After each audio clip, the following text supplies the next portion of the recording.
تعالى أقول لك النهاردة عن الأخطاء الفنية اللي بيرتكبها فني التحاليل وهو بيسحب العينة.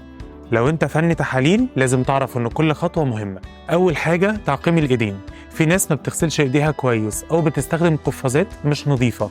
على قد ما بيكون الموضوع ده بالنسبة لك حاجة بسيطة، على قد ما بيكون تأثيره كبير على دقة التحاليل وسلامة المريض. تاني حاجة اختيار الإبرة المناسبة. كل مريض وليه حالته، واختيارك للإبرة اللي مش مناسبة ممكن يسبب ألم للمريض أو ممكن ما تنجحش في سحب العينة بالطريقة المظبوطة. ثالث حاجة تجاهل التعليمات الخاصة بوضعية المريض.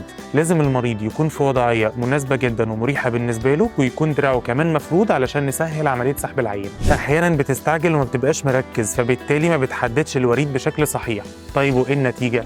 دخول الإبرة في مكان غلط، وبالتالي بتفضل تعمل محاولات مؤلمة جدا للمريض لحد ما بتوصل لوريد. وفي النهاية لازم تتأكد إن أنت بتسجل البيانات بشكل صح وبتتبع إجراءات السلامة بدقة. خليك دايما حريص، لأن ده بيأثر على حياة الناس ودقة التحليل اللي أنت بتطلعه.